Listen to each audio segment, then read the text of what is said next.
G'day, listeners. Welcome to Bar Karate, the sailing podcast. My name's Sean Spencer. It's that time of the week where I get to hang out with some really cool sailors who like to take a big gulp of water just as we start the record. and then I have to share it with my two idiot mates. So first off, welcome to the show, Mr. Brett Perry. Greetings, exalted one. I had an intro all organised and I can't get there. You've lost it. Yeah. Like the great Max Walker. You good, mate? Better now. Well, we've lost you. Hang on a second. Go. So, Jordan, you sent me a message this morning to read the run sheet. Yep. Why? Reading it now. It looks like... Helps you prepare some interesting questions, you dick. Okay. Righto. Okay, well, I'll have a look. Let's bring in the other bloke. He had a voice that could make a wolverine purr. Mr. Nick Bice. Well, yeah, there we go. This is our professional start. Not worried about that stuff. Been a big week, man. Been on the charity run, actually, this week. Had our four-wheel drive tour last week. Yes, you did. Which was huge success. It had 10 cars with us, about 17, 18 blokes.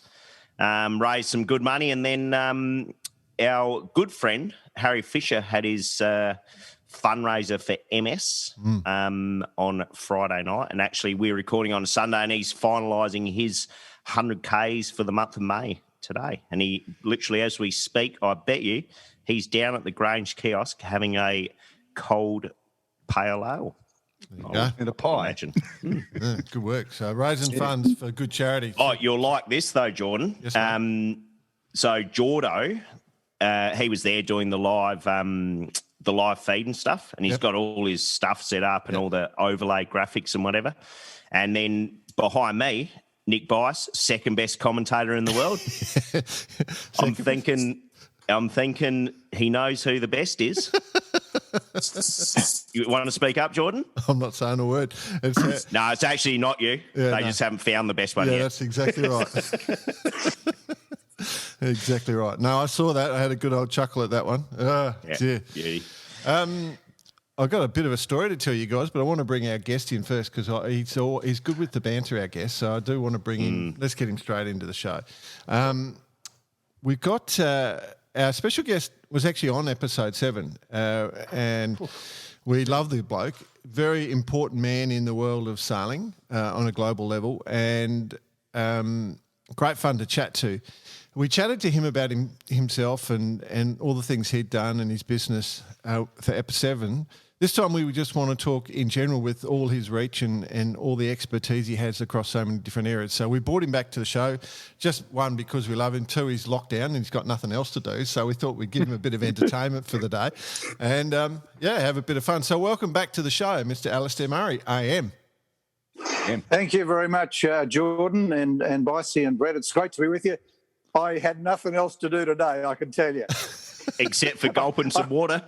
Yeah, that too. But I was busy. I did have a big lunch plan today, but of course, on Thursday night, I took a pen and struck it through absolutely everything on my calendar for the next week. So I'm all yours for whatever you want to carry on about today. You must be a busy bloke. Like when I actually tried to, because we thought, let's pull across, get away. So first off, you're chairman of Ronston. You've been in that company for 45 years.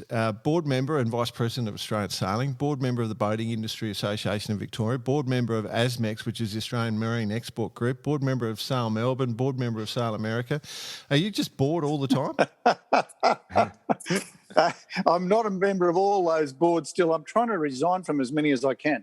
Right. And I'm actually been pretty successful, but more focused on Australian sailing and Ronstan than anything else these days, guys. Right, right.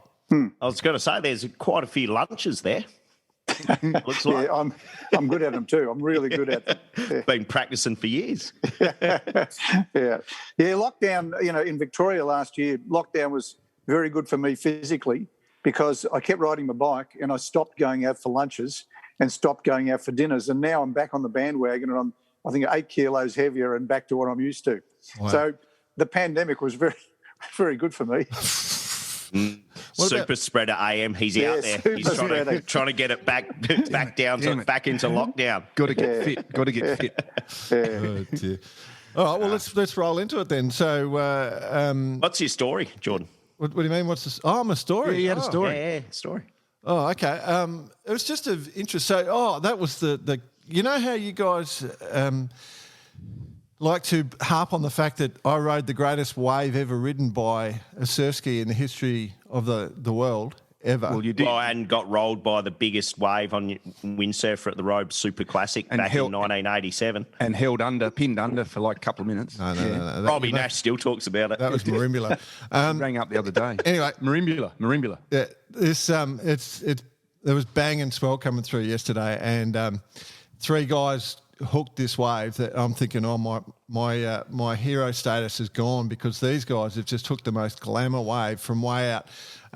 If you know Mooloolaba at all, you've got Point Cartwright where there's a lighthouse, and then it runs in along a rock shelf about 300 or 400 metres. Then you've got the entry to the river, Mooloola River into Mooloolaba, where there's a big rock wall, and then it continues. You can continue straight past and you go to the beach another 500 or 600 metres away. And these dudes just hooked this wave from way out back, and were just riding it. But they didn't make the connection. I think one of them did, and may actually have beaten my claim to fame. Yeah, right. Really? We should get him on. I should. But one of them paddled back out, and you've got to be careful on at Cardi's because when the swell picks up, when a major set comes through, your takeoff point moves further and further north because, obviously the bigger the wave, the further along. And so what happens if you're not smart, you get a little greedy and you come in for a little wave and then a set catches you and then you just get hit with exploding whitewater. In a surf ski, exploding whitewater just takes you straight out of the ski and it'll wash you off. But the thing is the ski just stays in the whitewater and just keeps rolling and rolling and rolling. And this bloke, he sucked in, he went in a little close and I saw the set coming and I've just gone, this is going to be bad. Wave explodes around him, whitewater flicks him off his ski and the ski starts rolling. And I've said 400 metres out, I'm standing watching and I've just gone, oh, this is going to end up on the rocks. There's nothing to stop that hitting the rocks. And it did. I went to grow and grab it and I thought, no, skis have killed people in the past. I'm not going to risk myself. So I stepped back and it smacked into the rocks. And how quickly the ski disintegrated on the rocks was just incredible. Like the first wave, it sort of got wedged. The second, the whole deck popped off and then it started wrapping around itself. And then within 2 minutes, it was just pieces of nothing. It was incredible how quickly it got chewed up. Maybe we should get that dude on as well. You can give him a few tips. I think he went home in tears, mate. Have you seen footage from the Wedge in California? Yeah, absolutely. There were some highlights I saw. I was looking at it a few weeks ago of a big day at the Wedge. And that place is brutal. Yes. Brutal. Yeah. It surprises me they survive. I don't think a lot of some people don't. Hey, like the backs, there's a lot of backs get damaged there. It's and As they're sitting on the sand and folded in half by a wave. Yeah, exactly. It's crazy. But I think there was somebody who was in tears because he was pretty happy and then he went to a real sad place. But So the story you're sort of heading to is karma.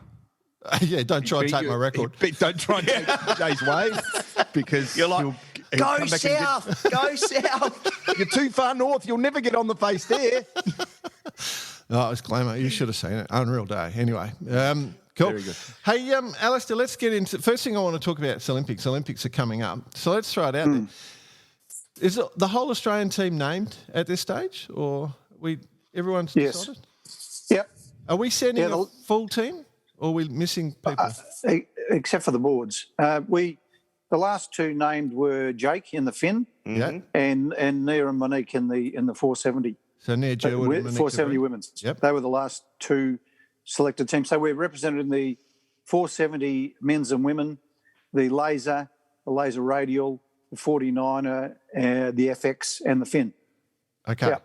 So what happened with the RSX? We just didn't qualify on our standard? We don't have any board sailors, mate. like we don't have anybody even vying for the positions. I find it extraordinary that in a country like ours, with the coastline we've got and with sailing and board riding as popular it is, that we can't even put up candidates in the in the board classes. So that's something that we need to work on over the next 4 years. particularly with the kiting and whatever. We need to have Australia represented in every single class. Yeah, it's crazy to think we're not represented in every class. Not represented. We've never been. And we weren't last time. No, but we've never been any good in sailboarding. No.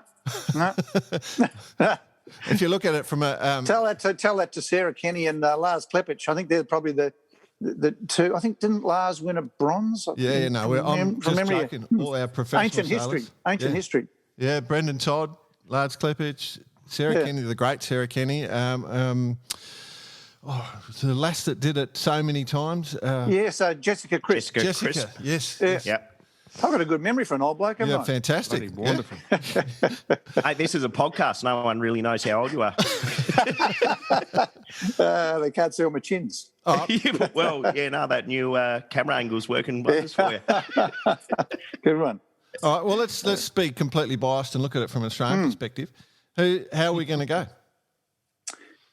Well, that's a very good question.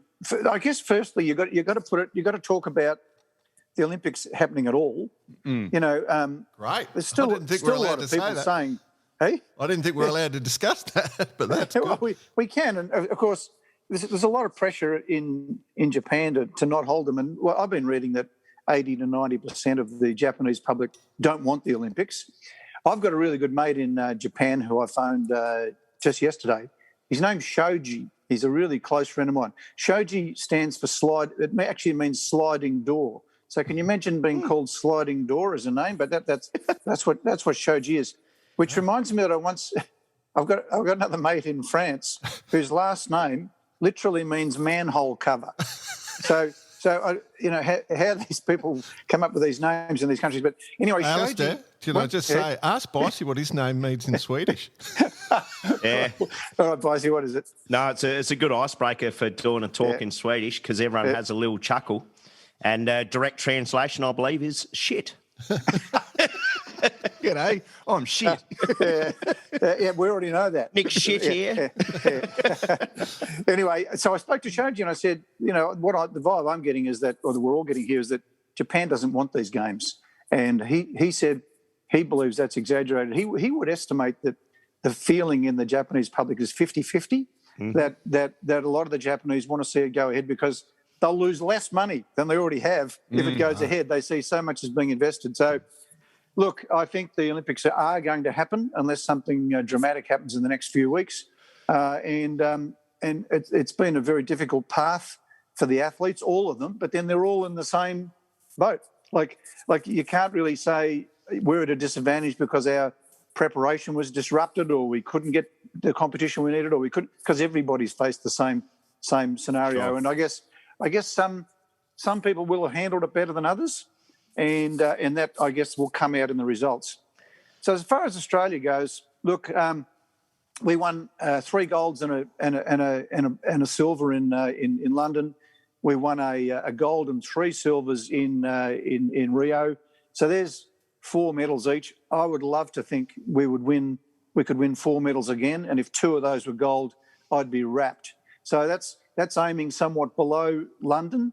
I think we had some once-in-a-generation sailors. Like you think back on the Aussie cricket teams of the past, you think when they had the Lillys and Thompsons and McGraths and Warney and those, there was the golden eras when we had, the once-in-a-lifetime or once-in-a-generation cricketers. We had that in London with our sailors. We had some fantastic once-in-a-generation people. This time, if we could win 2 golds, I'd be rapt. 4 medals, I'd be rapt. I think that'd be good. To go through it by class, in the 470 and the laser, I think they're our 2 best chances. Mm-hmm. Yep. We would be, with Matt and Will in the 470 and Matt in the laser, would be equal to the best. Matt and Will just came 4th in the Europeans in the 470. I think a lot of the other countries have caught up a bit, and they're probably they're not head and shoulders above the others like they used to be. So it would be great to get a gold there. Matt Wern in the laser, he's as good as anybody in the world. It would be great to get a gold there. But once again, the competition is at a higher level than we've seen, and it would be a great result if he did it. I think in the other top 10 chances would be the Phillips boys in the 49er. Jake in the Finn has shown some real form at times. He got a first and a second in the last two races of the Gold Cup. Mara in the radial, chance for top 10. And then the other two classes, Tess and Jamie in the FX and Nia and Monique in the 470. Well, let's hope they have a great Olympics and great experience. And got the NACRA in there too, right? Oh, sorry, I forgot the NACRA. So the NACRA, there would be the other best medal chance outside the 470 and the laser. Jason and Lisa would be, they'd be absolute medal chances. So 470 laser, NACRA, best medal chances. 49er Finn, top 10 chances. Radial FX 470, you'd hope to get top 10. So that's being pretty honest. And the boards will be pretty shit house. We're not going there. Oh, we won't have any. So let's just say a couple of golds would be great, and 4 medals would be great. And I guess we'd be as good as any country. Like you say, every country's been through the same, but mentally it's got to affect some more than others, just this extra year added to it. Through your involvement with Australian sailing, I guess that would have been noticed pretty early to concentrate and work with athletes to keep them on point. Well, yes. One of the disadvantages of the Australians is that we haven't had the direct access to the European competition, which has continued, quite a lot through this. So I guess there's quite a few Australians that will be saying, well, we're going into these Olympics without the level of high-level competition that we would have expected to have had at this stage. But the coaching's been top level. The guys have been working hard. I know, for example, like I mentioned, some of our top chances. Victor coaching the 470 guys absolutely hasn't backed off, hasn't missed a beat. Blackers with the laser squad has been going full on. Mel Page has been coaching the Phillips boys in the 49er. I know how dedicated they've been, how hard they've worked. And you could keep going. I mean, we've worked as hard as we can without the benefit of the competition that we might have hoped to have had. Which is a really good point, because I actually spoke to Jake Lilly after the Gold Cup, and he said it took him a few races to get the fleet management back. Yeah. And he said that he just had some really average starts, and then by the end of the regatta he was getting good. Do we see that is a thing that has to be ironed out? Well, it can't really be ironed out any more than it is. You think they might have done that in the regatta over there? Because he definitely got he got a first and second in the last two races. Yeah, fantastic. He shows he can do it. Look, on their day, if you take the 470, the laser, the 49, the NACRA, and the Finn, there's 5 classes. On their days, they're all potential gold medalists. Yep. But to expect that to happen, that'd be beyond our wildest dreams. But potentially, if they're all on their game and they perform at their top, that's a possibility. But that would be beyond our wildest dreams. How does the selection process? Who actually makes the call on selecting the team? Is it the coaches? How does it work? Why didn't they ring me? For your expert opinion, because they listen to Barkarati. because you're too heavy for the female windsurfer. Couldn't get you in a skirt. That's a good question, because, like, for example, you do have controversial selections. Yeah. And I'll perhaps talk about the NACRA, where Nathan and Haley were right in the mix, and it was a very difficult decision. And then in the laser with Tom Burton, that was very much in the mix. If I just talk about the laser, I can tell you that the selection it's a selection panel. It's not the Board of Australian Sailing. It's a selection panel appointed by the board, and it's the best possible people that we can think of to make that decision. And in the case of the laser, it had people on it like had slingers in there, right? Yeah, slingers. Yep. Glenn Burke, Peter Condy, who was a top laser sailor himself. The ultimate judge, Blackers himself. Yep. So it's a panel of people of that calibre that makes the call. It's pretty tough. And then there's an appeal mechanism, of course. Yeah. There's nothing easy about. I mean, I guess that's a good sign when it's not easy to pick a team. Yeah. Pick the person. It's a good sign. So That's, for example, the most recent example is just a couple of days old, like in New Zealand with choosing their Finn representative. I think they chose Josh Jr. Ahead of the new world champion, Andy Maloney. So yeah, well, there's a tough call. Yeah. In the NACRA, Nathan Haley actually beat Jason and Lisa in the last Worlds. Yep. By one place. Mm-hmm. But if you went back the last two Worlds and combined the results, Jason and Lisa's results were better combined. So it's a tough call, and it's a luxurious position to be in to have it such a tough call. But then it's tough on the people that don't get selected. Yeah. But ultimately, Tom Burton and Nathan and Lisa chose not to appeal the outcome, and in fact, they were unbelievably sporting and congratulated the people that were selected and offered their best wishes and support. So it was all good in the end. Yeah, it's tough. I will point out, because I mentioned the New Zealanders, Andy Maloney obviously handled it like an absolute champion as well, because he's going to go and take the coaching role. But he also got pipped, I think, last time around by Sam Meach for the laser role. So poor old Andy Maloney being left at the altar. Holy dooly. So tough gig. It is. Well, imagine competing for the Finn place against Ben Ainsley, for a couple of times. And was it Ian Percy or Percy moved on, and then Giles Scott? And it's Giles Scott. Giles Scott was I think he was sailing the same club as and Ed Wright, I think, as Ben. And somebody said when he wasn't selected, somebody said, "Well, you're not even the best fin sailor at your yacht club, and your own local yacht club, your own yacht club. So how can you expect to be selected for the Olympics?" The tough thing here is, and we've had that in our lasers. We've had the number 1 and number 2 best laser sailors in the world. The tough thing about that is the person, and like you just talked about the Kiwi Finns, is the second best sailor in the world would probably win the gold medal. Yeah. It doesn't even get to go. Doesn't get a chance for a bronze even. Well, we had that situation with Tom and Matt Wern. Obviously, Tom, we did. Tom won the Worlds and Matt Wern was selected, and early on. So we went through that exact same thing. I mean, God, the selection stuff has been going crazy since day one, basically. Well, just on that one, on the lasers, the question was asked because why was the laser representative selected prior to the last Worlds? And in fact, Matt Wern ended up beating Tom comfortably in those Worlds here at Sandringham, and Matt came second behind the German guy. But the question was asked us and levelled at Australian sailing, well, why make the call so early? And I have the ultimate answer for that. The ultimate answer is the sailors were asked, when would you like that selection made? And they wanted it made early. Yeah. They wanted the certainty. So it was doing what we were asked to do. It's interesting.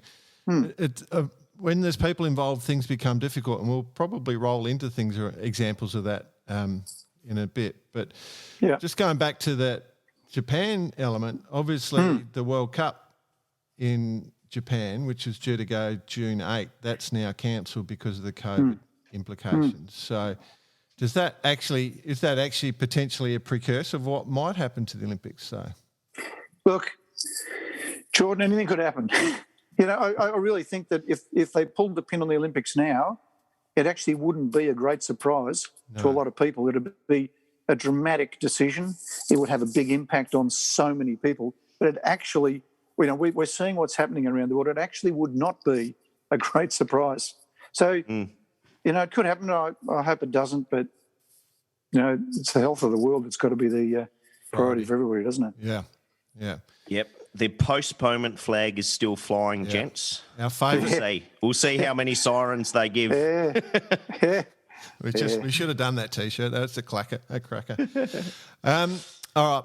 There has to be, and I'm not sure if you want to discuss this or not. So there was the president of the IOC was talking the other day, and there's video flying around the world of sailing when Argentinian fin sailor Facundo Oleza asked the question of the IOC, what is the place for men above 85 kilos? What's left for men above 85 kilos? He's a fin sailor.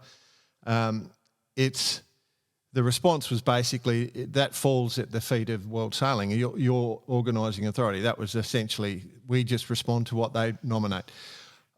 I have to say, whichever, once we lost the FD, that was tears for a bunch of people. We've lost the Finn, we've lost the Star class.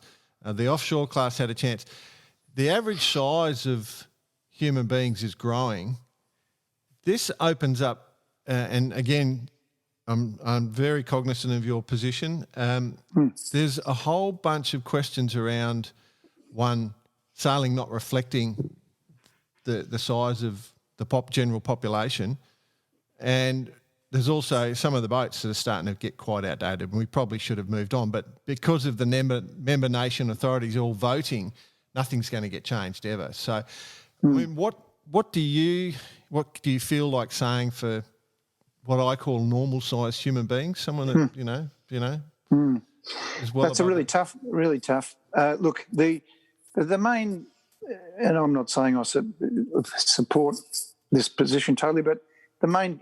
Well, I do support the criteria of gender equity, and that was mandated by the IOC. That they said you've got to have 50-50 male-female, which I think is terrific. Which is actually one of the reasons why I support the double-handed keelboat class. I think that would be terrific, or will be terrific if they have it.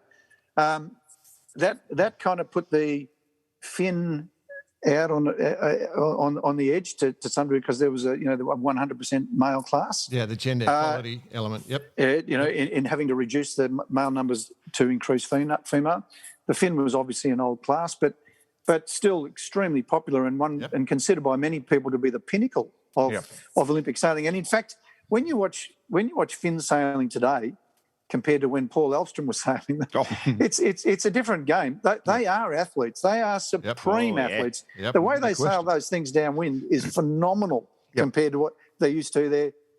Look, there's nothing better than watching the Finn sailors sail downwind.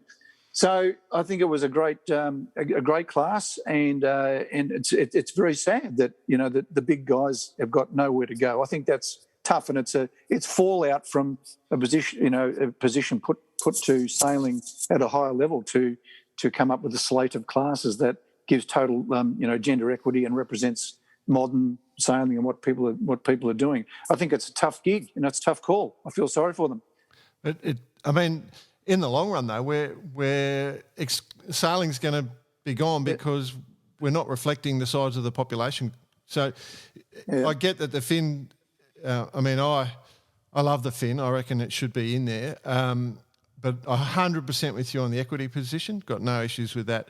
But I'm just saying to World Sailing, they need to start thinking ahead, because the population's growing, and maybe sailing should be built around weights, because sailing is such a weight-critical sport in dinghies. Sure. It's all about weight.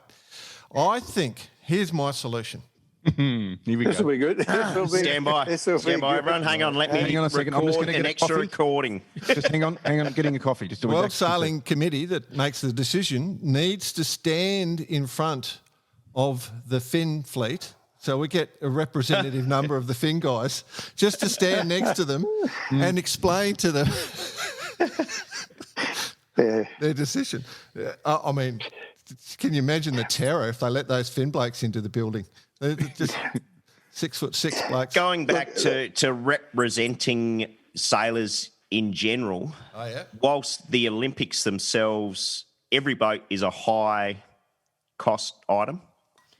And down at your local yacht club, whether it's Sharpies, Fivos, Tasers or whatever, it's not as though you have many clubs around not only Australia but the world that just has Olympic classes. And you probably don't have many clubs that your local Matt and Will are going to go sail the 470 on a Saturday afternoon either. No, 100%. So, whilst it's a huge part of, obviously, of our sport, probably doesn't even represent much of it anyway. But I think we mentioned it last week about the Finn being the pinnacle of sailing in that, in terms of who is attracted to that particular class. Well, you look at the names in there, and that's not going to stop. And I think they're going to enjoy a new era. I think they're going to enjoy a new era, and there might even be new philosophies. Let's go a bit more pro. Let's do this. Let's do that. Let's get sort of media involved, and you might find there'll be some smart people who actually pick the game up where like the Star class did, Brett, Yeah, exactly. So with the World Sailing League. yeah, Yeah, we But could they don't see a revolt from all the Finn sailors step out of world sailing, create their own. Poor Alistair. Just saying. So and you think about it. If you think of other sports, but what other sports? You're saying sailing's not catering to the bigger people. There's no events in swimming that favour the big people. There's no events in canoeing or skiing or like what other sport says? Well, here's a category that allows you to compete because you're large. yeah. I mean, was gonna say, But you're our right. sport is weight. Hey, weightlifting. Yeah, weightlifting, boxing, unless they bring in wrestling, having lunches. wrestling. Like, I mean, there's plenty of sports. Chug-a-lugs would be a good one. Our sport is weight conscious. That's the whole remit, and it's not. My view is it's not fair that blokes or people that have been born with good genetics should be cut out. You know, like. Oh, So what do you can see exactly what. Well, What do you weigh, Jordan? What Jordan exactly wants Here he is goes. a sport built specifically Not for for me. 5'10" blokes with a big heads. 7-foot head, 7-foot man's head on him, No, I think that and that with a certain CG, which is quite high.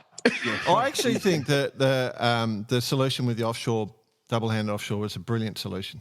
I think it was a brilliant solution. Sure, the Finn missed out, but then a whole bunch of FD sailors missed out a while ago. A whole bunch of Star sailors missed out. It's going to happen. The classes are going to be washed through. All the RSX sailors that don't exist in Australia, they're all going to miss out too.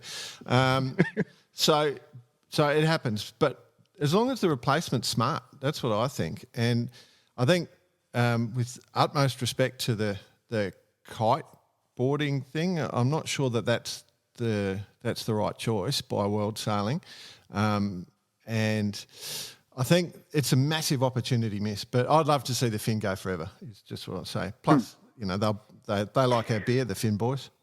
Well, I think Brett's saying. Well, what Brett's saying is that the Finn will go forever.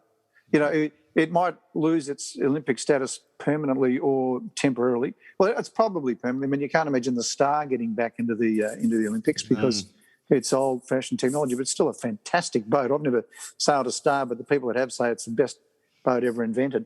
And I think when you look at the World Sailing League and the champions that are sailing in that and the profile of that, it's phenomenal. And you look at the Masters Finns events and how many older, bigger guys are sailing them in Masters Worlds and whatever.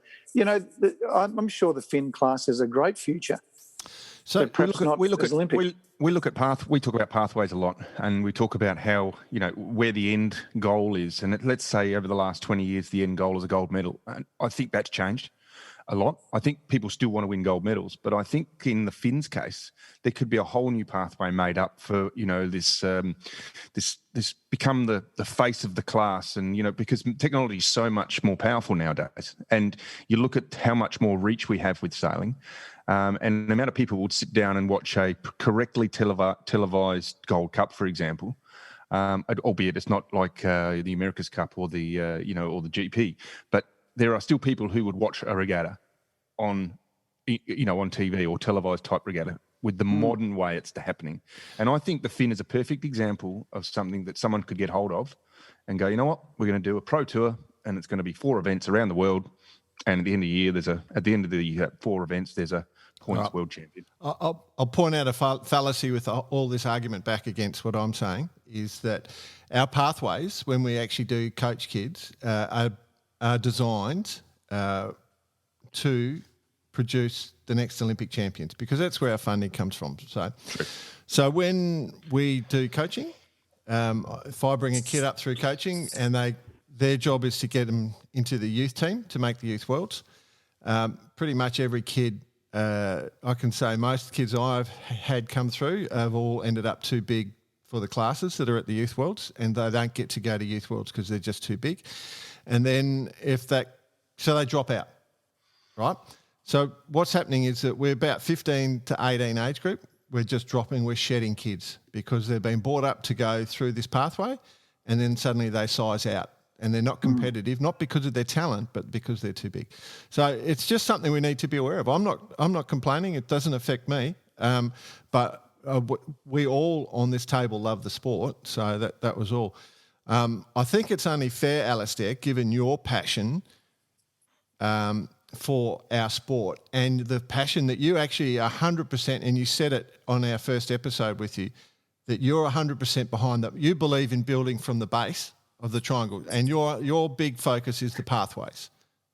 Absolutely. Yeah. I think, what today's discussion has already illustrated very clearly is what a minuscule portion of the sailing environment the Olympics is. Yes.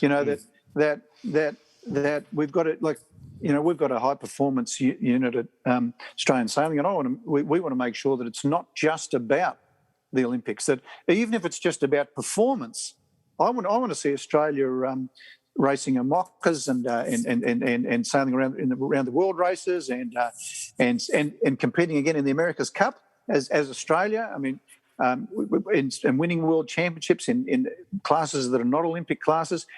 I'd like to think that our performance program would embrace all of those things and not just be seen as an Olympic program. And then taking it further, exactly what you just said, Jordan, Australian sailing's priority by far is participation. And that's my passion. I just want to see more and more people sailing. That's the goal as far as I'm concerned. And if we can get more people sailing, and it becomes a mainstream sport in Australia, high performance will, to a great degree, take care of itself because more people will bubble to the top. So yeah, we want to be very careful as Australian sailing and not just focusing on Olympics. But at this particular time, it's important on our horizon because it's about to happen. But as a component of everything we do, it can't be the only thing or the major focus. It's got to be participation in sailing. Yeah. Is that, you say that from Australian sailing perspective, if we talk, because, there's people all around the world, is that the same with conversations you have with other sailing authority members? Like, are they of the same view that you've got to drive the participation at the base, or is it... It depends a lot on what their background is. If they're, if they've got Olympic background, or they're particularly focused on that tends to be, the way they steer it in the forefront. Yeah. I guess I'm big on participation because I'm part of the marine industry, and particularly with my business, the more sailors we've got, the healthier the industry is. The more boats that are being built, the more rigs are being done, the more chandleries are kept busy. I mean, I'd like to see a whole groundswell of success around the base of sailing, but certainly on Australian Sailing's board, there's major buy-in to general participation. We only really had one high performance specialist on our board. Alex Bauman is his name. You might know of him. He's a Canadian Olympic swimmer, dual gold medalist, actually, world record holder, and he's just stepped off the board to head up Swimming Australia, and we'll be replacing him as a director. But he was the one sort of high-performance specialist. All the rest of us, and him, when he was on, we're all pursuing that whole agenda of everything else that Australian sailing does. And what a lot of people don't realise is that not 1 cent of club dues, club fees, goes to high performance. A lot of general yacht club members would say, why is our money? Why are we funding these rich kids to go to Olympics? Well, you're not. The high performance program is 100% funded by sponsors, by government grants, and by patrons. Wealthy individuals who have decided to put their money in because they like to see Australia do well on the world stage. That's 100% of the funding. All of the club dues and all of the rest of the income we get from other government grants, from other sponsors, from everything, a lot of what we do, 100% of those goes into club support, promotional programs, participation programs, advocacy, all of the other things that represent sailing. Cool. And I guess, what is it, Alistair? You've owned or been part of the Tasar fleet for over 40 years. Is that right? I thought I was the world's longest continual serving. Is that the right word? Or longest continual Tasar sailor in the world. There is a bloke in Holland, believe it or not. His name's Constantine Udo, and he He's in Holland where the class doesn't exist. I was reading the history of the class. I bought my first Tasar in 1979, and I was going to say, didn't you write the history of the class? Yeah. I'm on my 10th. I got my 10th boat. I believe he got his first one in 1978. So I'm looking forward to the day he dies. Yeah, take him out. So I can say I'm now number one. All right. But I've been in the class a hell of a long time. We'll put a tracker out on him just to make sure. What's the appeal of the Tasar? He's really competed actively at world championships around the world and turns up on his own. There's no other boat in his fleet, but he's always there. He's a great guy. Yeah. But as far as participation is concerned, that's a very healthy class in itself, right? Oh, fantastic. I cannot believe the consistency of the Tasar class over that time. I mean, in the early 80s, late 70s, in the early 80s, I was sailing in fleets in the world's 120 boats, nationals 80, state titles 30 to 40, and here we are today with the same numbers and we maintain them all the way through. If it's a world title, we'll get 120 to 130 boats. We've got the World's coming up actually in 2024 in Sandringham, and I'm thinking that might break a record. We could get 140, 150 boats, but 120, 130 to Worlds. We still get 80 to a Nationals, and we still get 40 to most state titles. So and that's a perfect example of a boat that's actually probably relatively accessible price wise. Yeah. And that taboo word, one design, it's probably not too far off that. So we don't want to mention that too much today. But the point is, it always has been a very family orientated class. Yeah. Or very much. wife or whatever you want to call yourselves.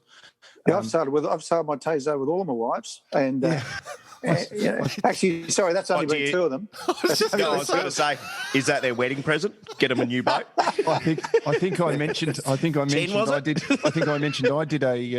Tasar Nationals or Australian title. State titles with my one of my ex-girlfriends. It was the only race that my crew member decided to jump off coming into the finish line because she had enough.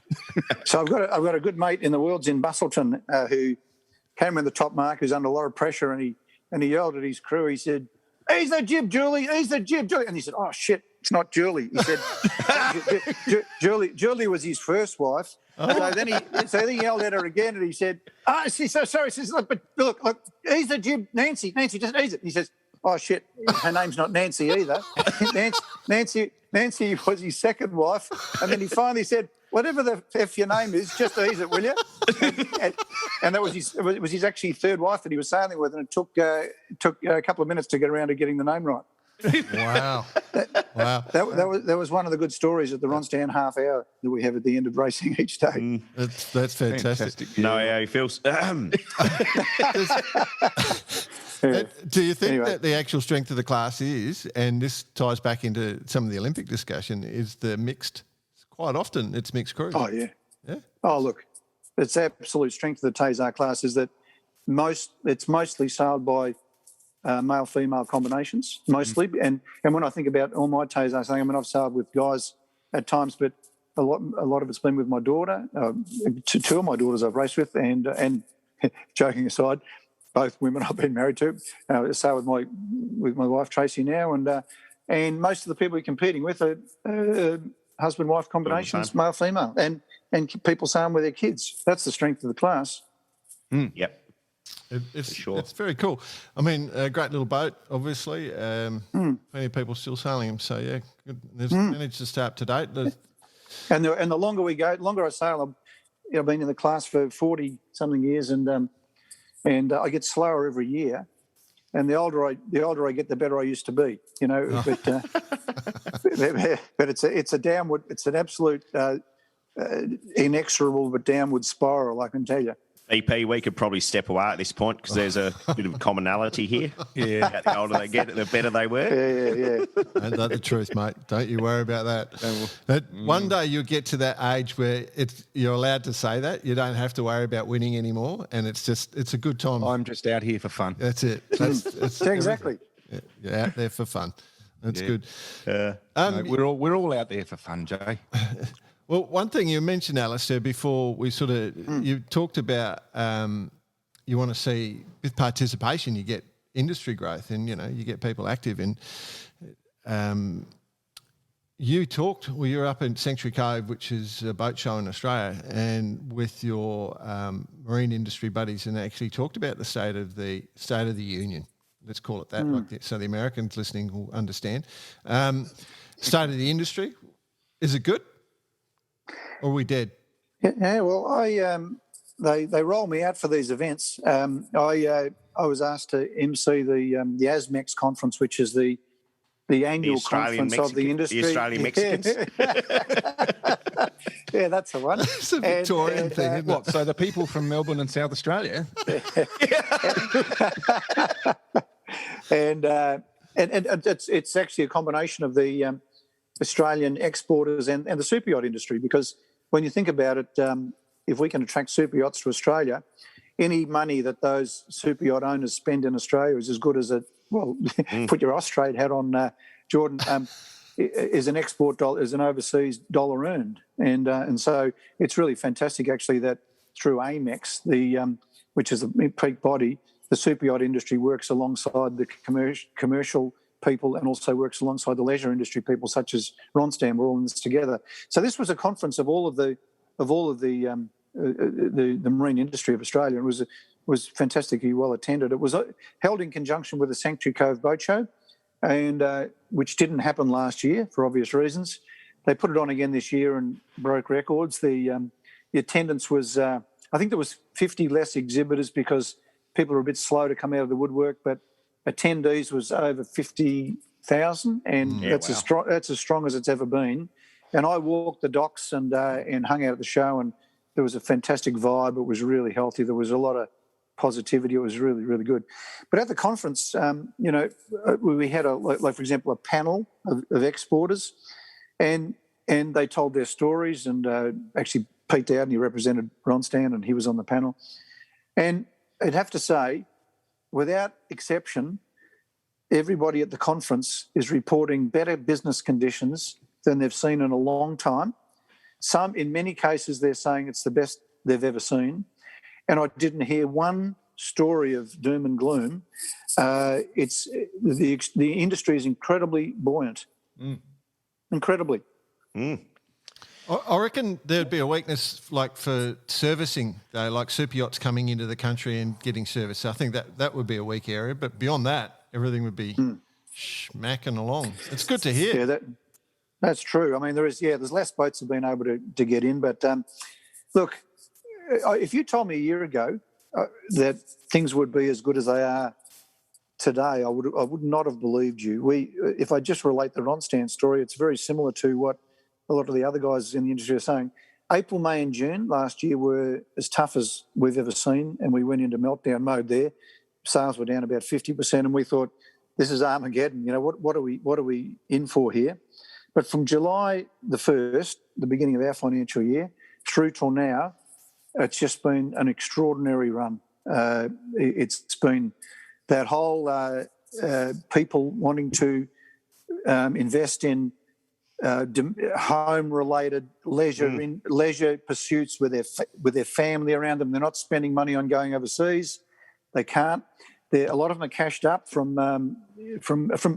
living expenses plummeting. I mean, in Victoria, you couldn't go out for 111 days, so there's a lot less lunches and dinners you're going to. And people are cashed up with JobSeeker and JobKeeper with the living expenses dropping, and they're spending it on bicycles, caravans, snooker tables, big screen TVs, home renovation, boats. Jeez, you've been at my house, Alistair. I'm just cramming last 20 years of being away into the 1 year. I just bought a snooker table because I'm building a holiday house, and I thought I'll get a table for it. And that was a fantastic experience visiting that guy. He was a Chinese guy who used to work for a manufacturer here in Melbourne, and they sacked him about 10 years ago. And he decided, well, I can do this better than them. And he's now the biggest snooker table manufacturer in Australia. Wow. That sounds booming. It's a common story. Yeah. It sounds really familiar, that does, doesn't it? And when I said to him, so what's it been like for the last 12 months, he said, unbelievable. Wow. He hasn't had a day off. He's working his butt off. He can't hire enough people. Wow. People are spending money on things that they can have fun with at home. Yeah. So we had John Woody winning on the show not too long ago. Yeah. And, he was worried going in he was going to have to lay off half his staff, and now it's the exact opposite. He's just that... Can't find people. It's crazy, isn't it? But maybe we should not travel or interact with the rest of the world. We just look after each other. Yeah. Hey, you've got me. I'm done. Yeah, I'm happy to stay at home. I'll give you another example. The National Caravan Show is on, I think it's this week on the Gold Coast or Brisbane. And Jayco, the nation's biggest caravan manufacturer, is not exhibiting. Do you know why? Can't afford. They don't want any more orders. They got more than they can handle. 9-month order wait time list on Jayco. Yeah. They thought, if we go along, all we're going to do is take more orders. What good is that to us?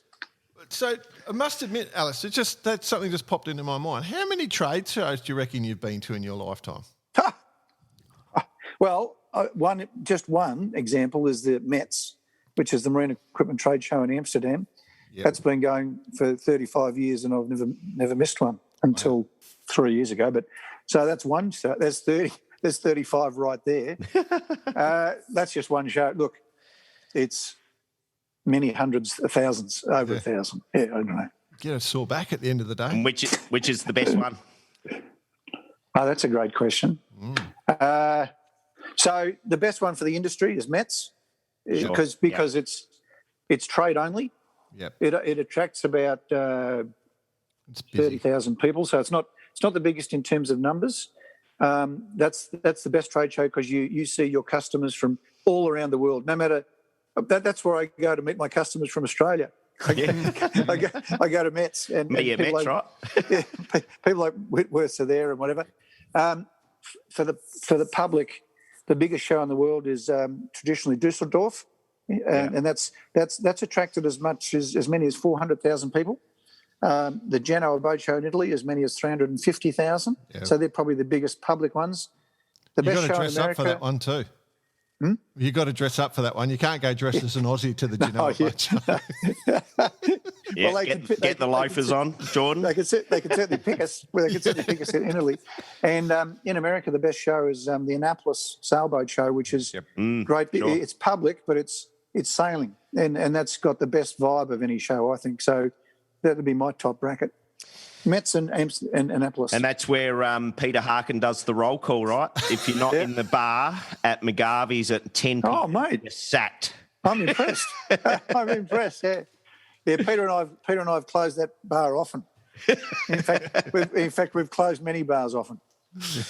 We did have Peter on the show. I think he thought we were a bit more serious than we were, but we did get some really good stories out of him. I hope you took the piss out of him. Absolutely, on your behalf. Always. Alistair told us to ask you. Yeah. I don't go a week without communicating with him. So it's like, Well, while we're talking that, maybe we could, Alistair, we're picking up rumours of something coming out of Ronston, something major, next 6 months or so. Got any? Hello. I've just lost audio. Just lost it. That'll teach me to keep my mouth shut. It hasn't come from you. We have this segment called The Secret Pro, so we know what it's going to be anyway, so you might as well just tell everyone. Yeah, I was talking to Jordan and he asked me about how we were going through the pandemic, and I said, look, sales have been good, the company's going well, and we're continuing our R&D program, unbridled, and we just happen to be working on one of the bigger projects for a long, long time, and I can't tell you what it is, so there you go. We love that. We've worked it out. You can try as hard as you can. You won't get it out of me. Well, it's not the X2. I know that. So what bastard makes those? Because I think we missed the order on the. Do you know who does that? Whose is that? We missed that, and I don't want to think. One thing that hasn't gone too well during the pandemic is Australia Post, because everything gets lost. Is that what? So the request for quotation might have got lost? Sorry, BP. BP's holding It was going to come up. It was always Does Brett I put you on the spot, mate? Always, mate. That's what they do. They love it. We love it. You've got to give your Aussie buddies a go, mate. You've got to give us a chance. I thought we were mates. We are. He's not saying much, is he? We'll send some more beer down. All right. Yeah, send beer. That'll help. That'll help. What about you're a passionate supporter? Must be time for a bit. Must be getting close to time for a beer. We're very close to a beer, Tom. I got a sailor's lager in the fridge. There you go. Crack them. They're no good sitting there. They don't like being left alone. They like being drunk. It's their favourite thing. All right, let's just jump into some of the high performance stuff that's going on. America's Cup, you a fan? Absolutely. I'm an America's Cup junkie. I've been to every America's Cup since 1983, bar Bermuda, which I missed. I can't believe I missed that one. I told you my story about my mate there, Ron Stan. I had somewhere to stay and everything. I didn't go there, but no, I've been to all of them. I obviously didn't get the latest one, but I watched it with a great deal of interest, as I think most sailors did. Glenn Ashby's a particularly close friend of mine, and so I was really hoping, and plus their neighbours, I was hoping they would win it. I thought the boats were absolutely phenomenal, and seeing what they, how they develop over the next round or two will be terrific. They'll just get better. I thought, I think it was it race 8 or 9 in the final, or 6, 7 maybe. Probably the best yacht race you'll ever see. It was just with the one where the lead changed a few times. Yeah. And, it was sensational. And you can say, look, it doesn't represent real sailing, but still, mate, you get into a lee bow position and you're just grinding it out to get that extra half a degree of height to be able to ping somebody off, covering. The split second timing, the fundamentals, they're all the same. I thought the racing was absolutely sensational. I thought the boats were phenomenal, and I thought it was a great contest. Pity more countries. I think holding the boats the same over the next few episodes will be the key as well to make, because they're going to get better at sailing them. Absolutely. Just pity we didn't have more countries, but I thought it was a fantastic event. Well, what do you reckon's going to happen next? We're hearing all sorts of rumours. You've got Ashby right next to you. You can ask him, or you can't tell. Well, I'm about to have dinner with him, and I'll pick his brains. Well, I wasn't until we're not allowed to go out anymore. But look, I'm looking forward to a real good chat to Glenn. Obviously, the question in most people's minds is, will the event happen around the Isle of Wight? In England, between just England and New Zealand. To be honest, I've got no idea. I mean, I can see the pros and cons of that. I can see why the Italians and the Americans are upset about it. I really don't know. I don't have enough of an inside running or knowledge to be able to know the chances of that going ahead or not. What are you laughing for?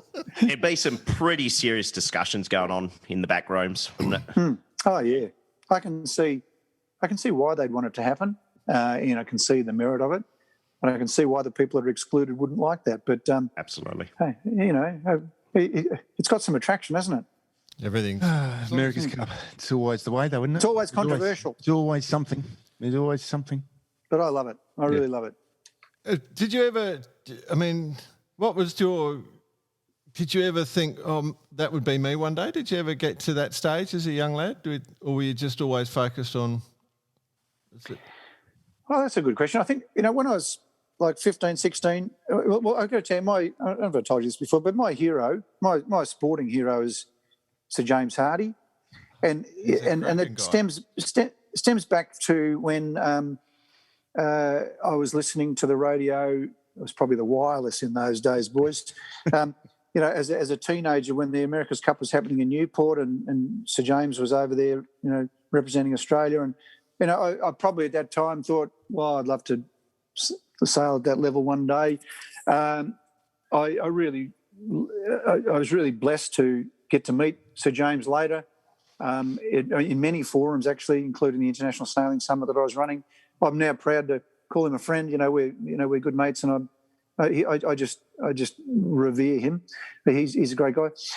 I guess what happened to me in terms of my sailing career is so early in the piece, I hooked up with Ron Stan. I mean, I was 20 years old when I hooked up with Ron Stan, and really I chose a path of specialising in being a part of the sailing industry and promoting Ron Stan and doing that whole thing more than pursuing my own sailing goals, and probably didn't up nearly as good as what I might have otherwise. But I don't regret it for a minute. I've loved the path that I chose. So, and when I look at Olympics, I look at some of the Olympians. I've got lots of friends who have won gold medals. A lot of them have struggled in life after that. Where do you go from there? If you look at the America's Cup, even America's Cup sailors, or professional sailors, you've got that challenge of what you do after that, how you balance it with family, particularly. And I think one of the beauties of being involved in the sailing industry as such, more as opposed to being a sailor, is that that's been a lot easier to maintain through my whole life and to balance with family.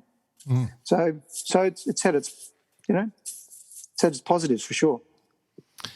Sir James is a bit of a social hero of mine, actually. A social hero. Just by default, he mentored some of the greats, being Jeff Betcher, Steve Kemp, who've kind of tucked me under their wing at times as well. Yeah, so, it's his fault, basically. I'll tell you, I mean, obviously, Sir James, for those who are non-Australian, Sir James, just to give you some background, he's the absolute gentleman of our sport. Truly, I've got to know him really well as well.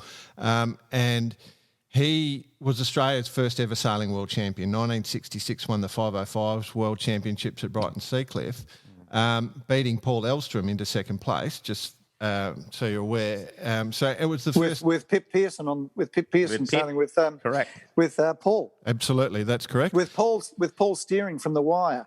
So Paul actually, as Pip will tell you, Paul steered from the wire in the invitation race. Not in the real racing. He gets very upset about that sometimes. But anyway, I've got a photo of that. Have you seen the photo, yep, Jordan? Absolutely. Yeah. But the great story, Sir James, is his family. They're Hardy's Wine Group, and he has their family house was just above the Brighton Seacliff Yacht Club on the hill above Brighton Seacliff, and there's a train line that runs from the city down to Brighton and Seacliff, where he is. And the story and rumour he had is that he used to steal the screws out of the seats of the trains. The model screws, right? Yep, to make his boats. That's how he got his boats, the screws for his boats, to assemble his boats. And I was chatting to him about, actually I was on the microphone and I asked him when we were talking in front of a crowd, I said, is that true, James? Sir James, you'd steal the threads from the train as you're coming home? And he said, oh, no, Jordan, that is not true. I'd get on the Bel Air line and take their threads. Yeah. Great man. So, yeah, for those who sort of not from Australia, he's an icon in our sport, in our world. So, yeah, absolutely. Absolutely. Yeah. And an icon as a human being too. And as those blokes you have been raised by their bicey. Yes, there's a few tricks in the system. What about... chinks in the armour? Yep, no stories to be told there. Thank you very much. What about Sail GP, Alistair? You a fan of that? Because we got that the next event starting in Italy on the 5th and 6th of June. So you fired up about that? Yeah, I mean, that last event was sensational. There was a couple of races when they were converging on the leeward marks, screaming, and you think it's only a matter of time before there's a major collision, and I hope nobody gets injured or whatever. And then we had Nathan, having the little stack he had. But oh my God, that's edge of the seat stuff, that is. But yeah, great to watch. Didn't I just see that the American team got pinged maximum penalty for the incident that took part in Bermuda? Did that just come up? And with all the repairs and everything, and I think Russell shared like a photo, a video of all the repairs of all the boats in Italy. Wow. So the boat builders are going pretty hard at the moment. Wow. Some of the starts. There was one start. Was it a crowded at the starboard end where one of the boats barged when it came in right? There's split-second timing, and they're going so fast, and they're just inches away from catastrophe. I hope it doesn't happen. It is really engaging. You reckon they might rein him in a bit, Bossy? Or let him go? No. let them go. I reckon so too. But it's actually the lineup in Italy. There's a couple of the hot shots are jumping off, making way for some new blood. So that'll be interesting. See how that pans out. So Burling and Chuk stepping off because of their Olympic campaign. So Arno Safarofagus, sorry, Arno, and James Wisbowski stepping on, who's an Aussie, and Jason Saunders. So the New Zealand team with big changes. And they didn't go Ben's so off as well, right? Hey? Ben's off. Yep. Ainsley. Yep. Yeah. They didn't go so well, the New Zealand team at the last one. Is it because they left Ashby at home? Well, I think he's the key. I mean, I'm biased because he's such a good mate, but he's the glue that holds that New Zealand team together. He's got such a combination of talents that are across the actual sailing skills, the sail development, the technology. He's a fantastic talent. So just Some chops for dinner tonight. Just to sort of translate that for our New Zealand listeners, Alistair's saying that the most important sailor for Team New Zealand is an Australian. Without a doubt. Yeah, without a doubt. Oh dear. You hear it first on Barkarati. I think we may be getting you in trouble. We haven't got you in trouble yet, have we? No, but not at keep all. Keep trying. So 6 months time, eh? Yeah. Something coming out of Ronson. You'll be the first to know, Bossy. That's in my notes here that I was supposed to read.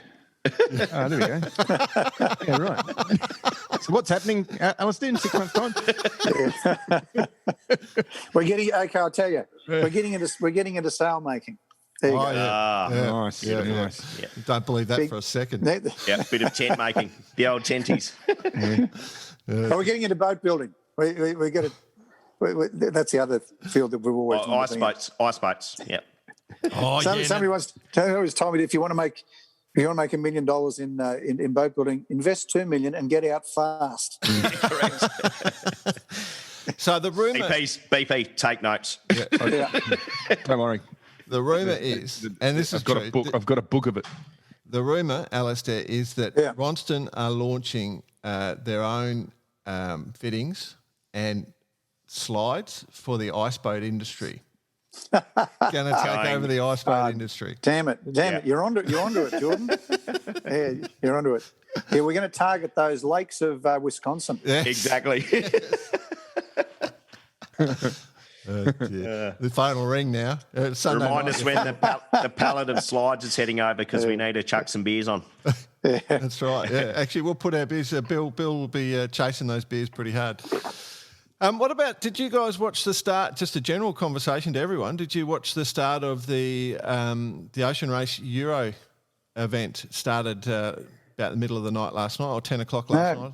I didn't see it. I see Nico's on board AXO, so we're going for Nico. Extremely light weather was the start. I saw the 65. There was quite a clear split between the 65s and the Omokas. And I believe they're just coming up a bit closer now, but about to get some big northerlies. And I expect we're going to see the Omokas sending it shortly. Yeah, and round heading into Kashkoja, of course. So it's going to be a good trip down there. They've been going about 15 hours and still just sitting in light winds. But you're right. That's the forecast. This big, strong northerly just running straight down, and they'll be able to absolutely smoke. But they're all still bunched together. It really is not that separated. So yeah. Yeah. Are you into offshore stuff, Alistair? You done much offshore stuff? Look, I've done not really. I've done a lot of hamos. And I've sailed, boats up the coast to deliver them, and sailed across to Tassie. I've done all that sort of stuff, but never done a Hobart, and never done any serious ocean racing. Right. No. So you're an intelligent man. I like a hot shower at the end of every day, and so you should. And a beer. I'm just poking around in my fridge here now. Speaking of which, beer break, boys.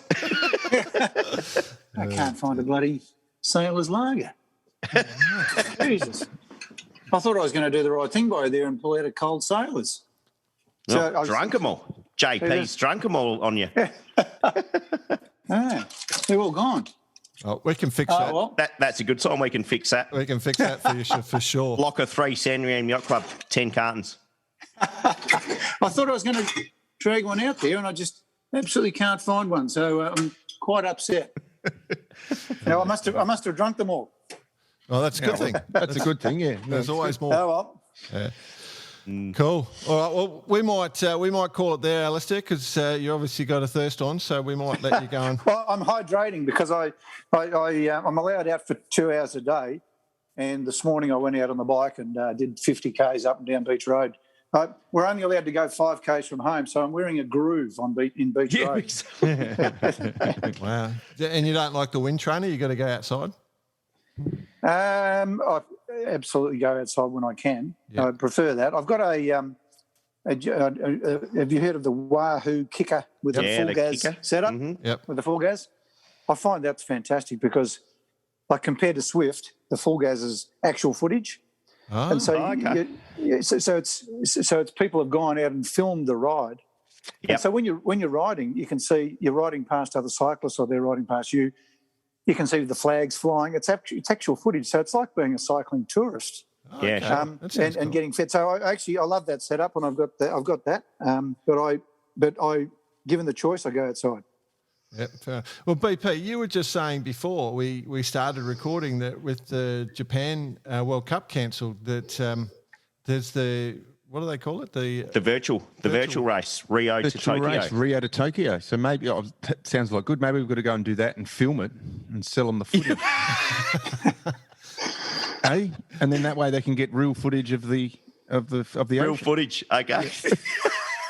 That'll be good for about the first 12 minutes. Well, here's another wave. Anyway. Oh, there's D. Kafari sailing around. You're going the wrong way.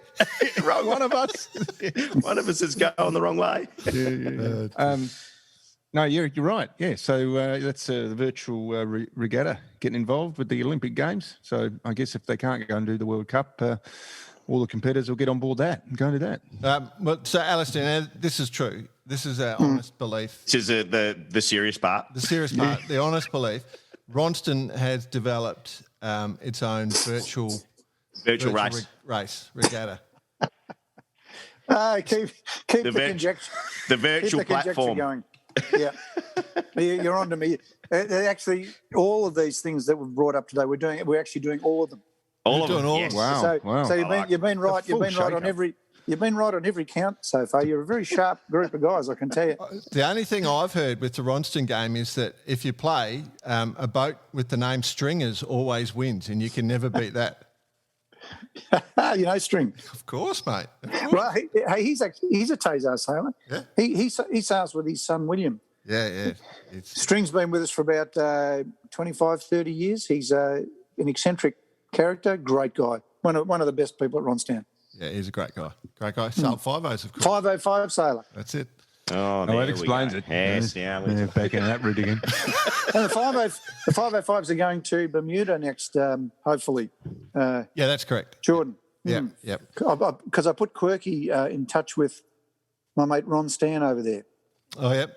Yes. No, it's. I think they're trying to give it a go. So everyone's getting vaccinated. There's a lot of discussion around that. So one of the big non-Olympic classes holding their world championships in a great location. Bermuda are doing a lot to try and make as much happen with sailing. So good on them for giving it a go. And there's a lot of people starting to. It's a great little spot. Fantastic. Now they've moved Leighton out of there. Lalo. Leighton Hewitt, just a joke. Anyway, leave it to Bicey. Is that right? Sorry? Leave the humour to you, mate. Yeah, just leave the funny shit to me, all right, pal? All right, cool. I think we might have pushed too hard now, Alistair. So we might just leave it there. All right. All right. Cheers, Alistair. Okay. Thanks, Hey, mate. an absolute pleasure hanging out with you guys. Gave me something to do in lockdown. I really enjoyed it. I always enjoy catching up with you. Yeah, you're good. Thanks for the on you. opportunity. Because we so kept you off the cans for an hour or so. I'll go and find some now. So, but Okay. Cheers, mate. See you guys. Bye. Yeah, bye.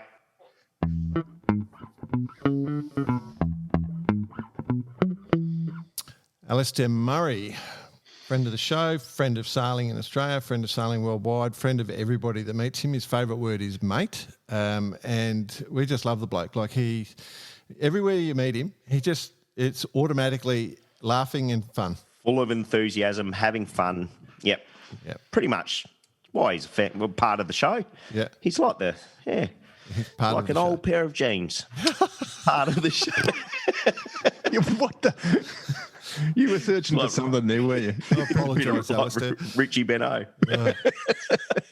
He's good fun. Good fun. If you ever get a chance to hang out with him. Righto. Hey, no, you're true. You're right. And always finds himself in an influential position as well, one way or the other, and goes about it in an unassuming way. And that sort of. You know what they should do, right? What should they do? Alistair he's got a member of the Order of Australia. He's an AM, right? I think the highest he gets, companion of the Order of Australia.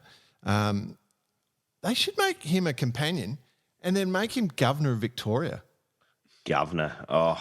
How good would Alistair be? Oh, Governor of Australia, Governor General. Governor General. Take it on. How good would he be as Governor General? Let's start it. 6 months' time. 6 months' time. There's going to be an announcement from Ronstan that he is now the Governor General of Australia. God, you couldn't pick a better Governor. Let's run a campaign. Let's start it. Hey, let's start it. That's how Trump got in. Couldn't pick a better Governor General. I love it. Governor General Alistair. Yeah, I love it. Okay, boys, serious note. We've talked a couple of times. I think it was episode 99 with Mark Roberts, and then was it last week? It was last week. Episode 107, where we had the documents dropped on our lap regarding the case for the M11 mould for the Etchells. We've called out for the other side of the story. We've got the other side of the story. The important thing to understand is that we have not received any documents. We have not received anything handed to us because their document, there's a whole dossier of documents, and it's been explained to us. It has a clause in it, and on every page it's got something stamped. I've seen over a computer screen, it says strictly confidential, like someone showed it to a camera to me. It's how it says strictly confidential on every page. And if you get a copy of it and you're not supposed to read it, then you destroy it, right? So for the Etchell people out there, we haven't got a copy, but we've had discussions about it and we have some ideas. And we just want to talk about the other side of the argument, to be fair. Okay? Prior to doing that, what are we going to call this segment? Is this like Karate Leaks, WikiLeaks? All this stuff, Etchellgate. Etchellgate. We're still in Etchellgate, aren't we? Secret. But I have registered ourselves as a media outlet, so we do not have to reveal our sources, and I've put us in for the Pulitzer. We'd probably win it if we could pronounce investigative journalism. With our sources named Deep Throat. All right, sorry. So have you guys got it? Have you remember the conversation? I wrote notes down. So I've got notes from the combo. Just let me go to my notes. Hang on a second.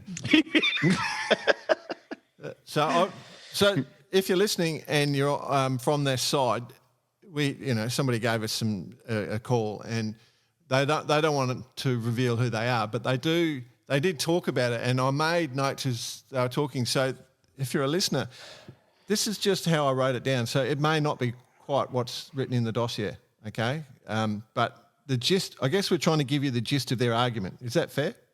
Yep, absolutely. Yep. Well, that's what the world wants. So from their perspective, from that side, the non-M11 side, the perspective is that they've got this big document, and, World Sailing has the right to grant building licenses, and they've got this control system, which was something we discussed last week. I remember, so I've written down control system, building control systems. To be a real Etchell, it has to have a valid hull certificate. I remember writing that down. But the gist of it is that when this Mould 11 was built, they build the boats from a plug, right? And consistently the other moulds have been built from one plug, correct, right? And the M11 boat was not built from a plug, it was built from scans, and the scan was incomplete. Now, from what we've been told, there's a whole bunch of communication around that scan being incomplete. The Australian Association went ahead and scanned some of the other boats and finished off the rest of the data to create an Etchell. And in that example, they've produced a boat which measures. But the instructions that were given according to the other side is that you're not to make improvements to the boat. You've got to, the scan was that you were supposed to produce the exact same boat. So there's some asymmetry in the mould, but the Australian boat, the M11s don't have asymmetry. So the boats were supposed to be made as similar as possible, okay?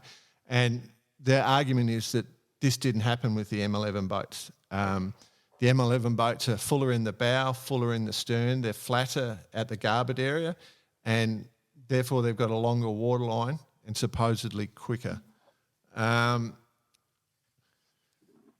What else? The boat, they went through this whole discussion, so the boats were measured and the measurer only had the templates. There was a discussion around there is problems in the class because the drawings of the Etchell and the class plug actually differ. Okay, so what is a real Etchell? Is it that original class plug or is it those drawings? So that's a big thing. There is another problem around that plug is it's been reshaped by every builder. So there is this element where the builders have reshaped them to supposedly make a better one. But the goal of the class and the goal of the governing committee is to produce a strict one design boat so that you didn't have a situation where there was a knownly faster boat and everyone just buys that boat. That's what all the emails have been going since the start. And that's what I've been told. You guys, the start being 2011 or the start being... Yeah, 2010 or 2011 only, and there was a bit of action in around there. So the boat actually... That's pretty much where it stemmed from way back then. So it's not even a sides thing in my mind, like the M11 guys and the other guys, because this is all happened 10 years ago. So, and sure, there's some people involved from back then and still now, but this all took place 10 years ago. That's right. So some of these owners are just basically being taken along here and in extremely unfortunate circumstances. Okay. It's so that's the gist of it. And there is the other argument that the keel stem was put right back, which creates that's what created the longer waterline because there's a measurement that goes from the trailing tip of the keel up to this transom, and by doing that you can actually get a longer waterline. But then they've had to move it forward when I think it was Bill Abbott or something became measurer. So there was two measurers involved. So there's been these arguments, and the gist is that this boat was never approved because the Australian Association didn't comply with just trying to produce an identical boat. And this is where the whole argument stemmed from. And then because suddenly at Corpus Christi, the two M11 boats suddenly got first and second, then everyone started to really kick up a storm. But the thing is, it's been bubbling from the governors, or there's been elements that have been bubbling along wondering about these M11 boats since day one. Okay? Yeah. So that's the gist of it. Did you guys remember anything more? The one key part of the discussion I remember is, whilst the original drawings, like you say, refer to, the original drawings are there as a guide, but it is a strict one design. And if it's been seen or known that something is produced to take advantage of the original drawings to produce something faster, does not comply as an Etchell. Yep. That is key. And my biggest thing here is, and not saying it can't be done, but you used to be able to jump in a 10 grand Etchell and win a race in the Worlds. But now, and in sailing in general, like it's now so far at the other end. Is there a way to win without an M11? Mm-hmm. Yeah. So let's which there still is, I'm sure, but chances. But that bit has been, to me, taken away a little bit. That's real unfortunate. So the question then becomes, in the Corpus Christi world, what no one is talking about is the AM rig. And to me, the AM rig, transposing the AM rig into the M11 boat made it go fast, right? So there is supposedly another thing that was mentioned, that they had a marine architect look at the hulls and suggested that the M11 hull is over 1 nautical mile, 6 metres quicker in certain conditions upwind and 8 metres quicker downwind. That's not dominating difference. If it's a difference, if it's true, but I don't know how you come up with that. But what's discounted is, in the 10 years previous, those M11 boats never dominated the worlds. Correct. But then suddenly you drop the AM rig in and they did dominate the worlds. The irony of this is that the anger is predominantly overseas. The irony is that the one fleet that has a mix of M11 boats and non-M11 boats with AM rigs is probably where BP's sailing. And you probably, the example of whether it's the boat, the hull, or the actual rig is no one's actually been, because no one's sailing against each other with these new rigs. That's the irony. No one actually knows, and except probably the Australian fleet, who everyone's not listening to. So I was just going to answer your question, Bicey, about can you get a $10,000 Etchell and win the Worlds, and I did say yes. Yeah. Get a rig. That's it. Play around with the rig, get it right. I mean, people will say, saying that though, sure. I would 100% take 6 seconds a mile. That's a long way in IRC. 6 metres. Hey? 6 metres. Yeah, so that's about 3 seconds upwind. Worked out 2 seconds. So, that's here nor there. That's a number or that's come up with. But the rig does make a huge difference. I mean, that's just how it is. It's technology. I mean, it has been even stated that the guys involved in the Corpus Christi event, the sailors that were on the boat are the best sailors, some of the best sailors in the world, and they took the technology to the next level where they could, and that was. Yep.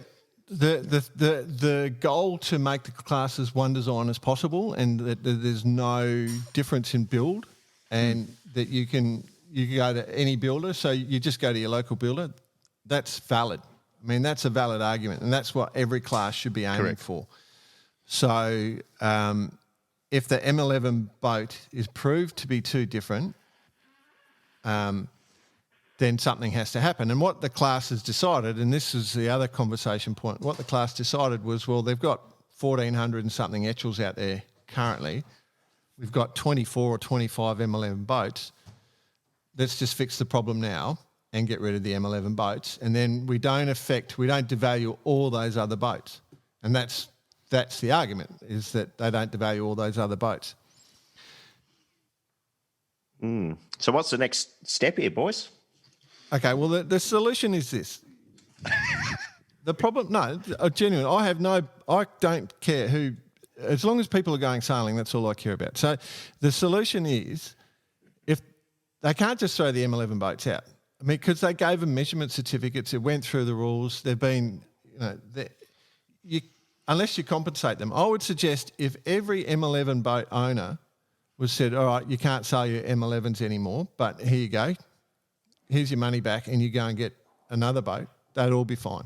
Or we build another mould off the plug and everyone would be fine. I don't think any M11 owner, maybe one or two, I don't know if they have that perception, but any M11 owner, you can't just take their money away like that. This is because they've been issuing... But this is why it's so sticky, and why it just continues down this path, because you've got for and against, and that's how it is. And the big against, or in the case of the M11 owners, is the fact that they've bought new Etchells in good faith. They bought all the equipment in good faith. They've entered the class in good faith, and they find themselves in this position. So the solution has to be around that. The class is right that if the fix is there's only 25 boats out there, they've got to do something about it. But they can't issue measurement certificates for a boat and then take them back off for no fault of the owners. no fault. I don't know. Maybe some people think that planned it. I think the allegation is that the Australian Association is cheating and purposely did by building these boats to be faster than the others. That's the allegation. Who knows? I wasn't involved, so I can't judge it. But the point is the class doesn't actually have a record of integrity when it comes to this stuff anyway. We know. I can't tell you the number of emails we've got about saying this boat has been we touched on it. Speed shops. Speed shops. We touched on it a second ago about One Design. Yeah. I mean, epoxy, Durapox boats, cut and shut boats, new decks from different moulds. There's a whole heap of stories of things going on. But we're not talking just about Etchells here either. We're not. We're talking about the whole sailing world, and we tapped on it quite a few One times. Design thing, especially those VO65s. I mean, we speed shop the shit out of all of them. So from an Etchell perspective, they have to. It's been really badly handled. You just to pull all that value out of people's pockets like that. You can't do. They're not going to win that in any court of law. I can't even imagine how that they could stand up in a court of law and just say, "Oh, this is how the decision's made." But the notion behind the whole thing and why they're so upset is because it's around this whole One Design piece and keeping the boats identical. I think that they've thrown the baby out with the bathwater because I actually believe it's the rig. I don't, maybe the boat is slightly quicker, maybe the boat's slightly slower. I wouldn't have a clue. But I reckon the rig's the difference. It comes back to the same argument. If you put the same rig in all of the boats, there's going to be one boat that will perform here and one boat will perform there. Wave conditions. I'll ask you this question then. What one would you go and buy if everything was open? I'd buy a second-hand one because that's all I can afford. In any world, you're going to buy the latest boat with the latest rig, right? If you had the money. I'd focus on the rig, is all honesty, yeah. And I think a lot of people doing that. Like getting the forestay up on an Etchell is obviously going to make the difference. It's a huge difference. Yeah. But I don't know the answer. But no. I think that throwing the 25 owners or 24 owners, because one bloke owns two, a bloke who lives just a few hundred metres away from me, you're just throwing all their money out the door and taking it off them. That's not right. That's not the solution. That's not the solution. So the Etchells. So I'm not sure if we've presented the other side's case very well. I hope we did, but they're looking for fairness, is what they're arguing, right? I guess process is going to find the solution, right? Well, hopefully. And you've got to go through that, and all the history has to be there. And regardless of the history, hopefully we can see an end result that maintains a bloody good class. Hey, in the end, Boyce, are you going up to Mooloolaba or what? Nah, canned it. All these cheating bastards everywhere. I don't want to be known as to be any part of that. You don't want to come away with a win and go, you only won that year. I don't want a black cross next to my name. Love it.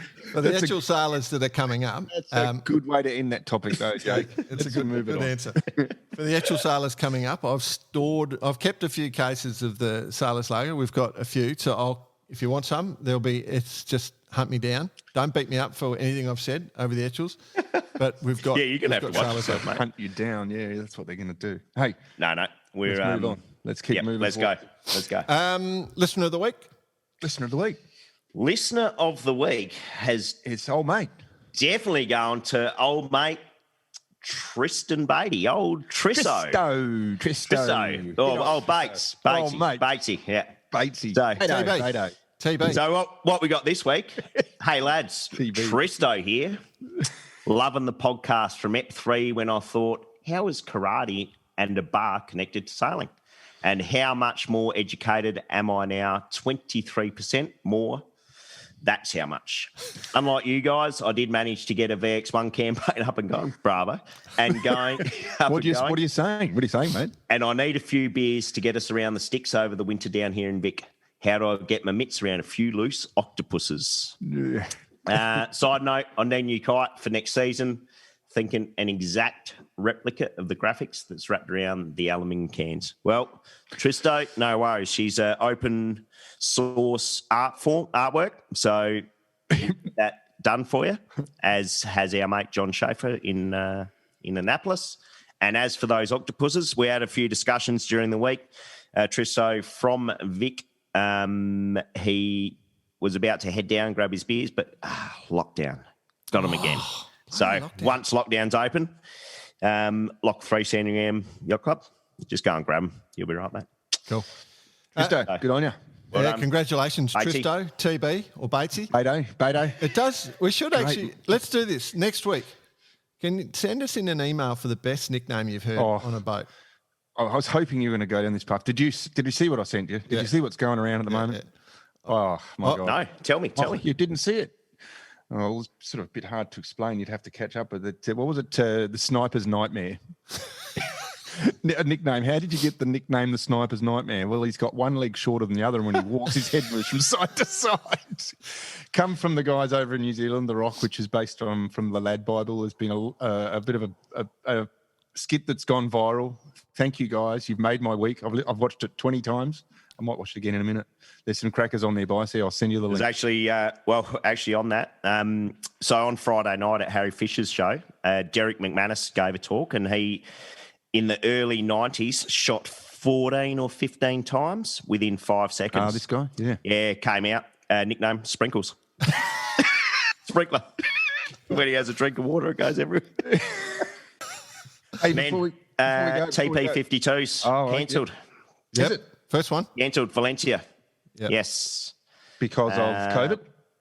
Well, yeah, I'm assuming COVID related due to all the international crews not being able to fly in and out. So waiting for the next regatta is August, Porto Patals, in beautiful Mallorca. SORC, boys, up here on the Sunshine Coast, they're trying to kick off a yacht race, a regatta up here on the Sunshine Coast, I think early July. So that's going to be happening. I don't know if anyone's going to turn up for it, but it's good to see that they're trying to bring that one back. So that's good. What else? The Noosa Yacht Club have got a gaff rig regatta for the 6th of June, so next Sunday. So you've got to turn up with your gaff rig boat, and first prize is a barrel of Bundaberg rum. Oh, barrel. So who we got? We've got some 12-foot cadet dinghies, got a heron. Got a couple of herons, yeah. Got an Opti. Yeah, I'm hoping an Opti wins. You reckon? What about? Do you reckon? Here's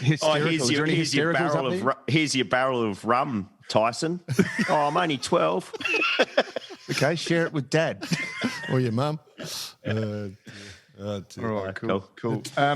Yeah, can I give a shout out to our latest beer enterprise? Yes, do it. Of course, mate. Sailors Lager, getting a hold, taking a grip in the famous Bondi Beach region. If you are in Sydney, or if you're travelling, if you're allowed to travel and you find yourself in Sydney and heading down to Bondi, go along to the Bondi Liquor Company, the Artisan Distillery. You can go in there and have a feed.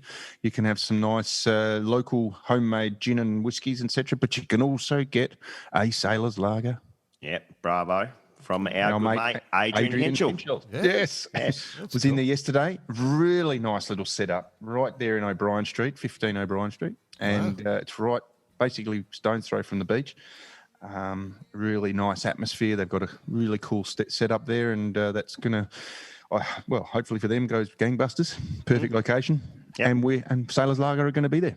Fantastic. I like it. Cool. Either our worst show or one of our best. Don't know, boys. I have no clue.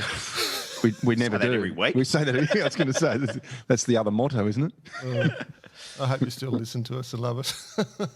Anyway, guess keep sending stuff in. We love interacting. I think we're really deep into getting some hoodies together.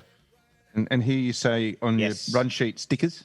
Oh, I've had a genius idea, BP. Yeah. That was for after our. It is one of the great ideas. You're going to love this, but we're not talking about it on air. You wait. Right. Okay. So I'm not meant to mention that. No. On the run. I'll tell you about that. I didn't mention that then. Yeah, I'll tell you that in a sec. You'll love it. And once we've got them ready, then everyone else will love them. Okay, good. I hope. Excellent. Right Cool. on. Hit it. I'll go get my guitar. Hang on. All right, here we go. Where are you coming in? Oh, about 3/4 of the way through. All right. Yeah. Oh, so good. I like how you can talk and sing at the same time. Well, and fade in.